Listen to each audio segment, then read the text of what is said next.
هنعمل النهارده فانوس طريقته سهله جدا باستخدام الكرتون والفوم بس، وشكله تحفه.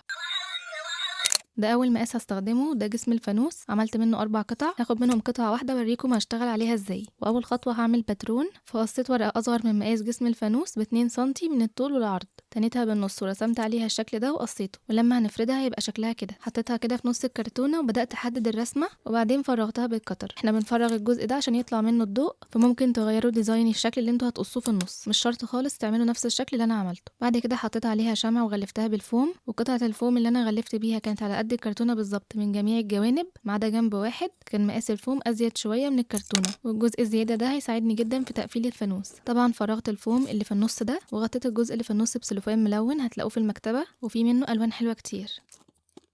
جهزت باقي اجزاء جسم الفانوس بنفس الطريقه، كلهم فيهم حته زياده كده في الجنب اللي انا قلتلكم عليها دي، كل القطع فيها حته فوم زياده من الجنب. نبدا في تجميع جسم الفانوس، فهنحط شمع على الفوم الزياده ده ونلزق عليها القطعه التانية من الجنب اللي مفيهوش الزياده، وبرده نحط شمع هنا على الفوم ونلزق القطعه التانية بنفس الطريقه. بصوا دايما هتلاقوا كده جنب مفيهوش فوم زياده وجنب فيه. حطيت شمع على الفوم ولزقت اخر قطعه، ونقفل الجنب الاخير كده، وبس كده خلصنا الجزء ده. بعد كده ده مقاس قاعدة الفانوس، قصيت منها برضو 4 قطع وغلفتها بنفس الطريقة، سبت فوم زيادة في جنب واحد، كمان جمعتها بنفس الطريقة.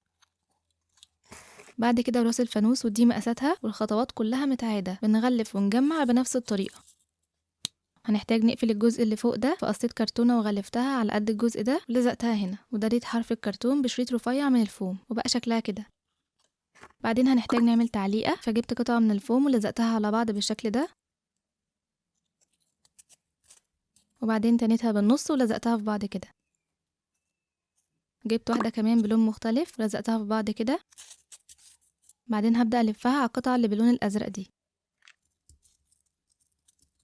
بعد كده لزقتها على راس الفانوس وبقيت بالشكل القمر ده. واخر قطعة كرتون هنحتاجها كرتونة مربعة كده، وعشان عايزاها سميكة شوية لزقت كرتونتين في بعض وغلفتها بالفوم من فوق ومن تحت ومن الجناب كمان، والقطعة دي هتتحط بين راس وجسم الفانوس. في خطوة كده بعملها لو عاوزين تعملوها، انا بحط شمع في الزوايا بعد ما بجمع كل جزء من اجزاء الفانوس عشان تبقى متينة اكتر، وفعلا بتفرق جدا. نلزق راس الفانوس بقى على القطعة المربعة دي، بعدين نلزق جسم الفانوس في القاعدة ونلزق عليهم الكرتونة مربعة، وزينت الأجزاء دي بشرايط رفيعة من الفوم، وكان الفينش حلو جدا.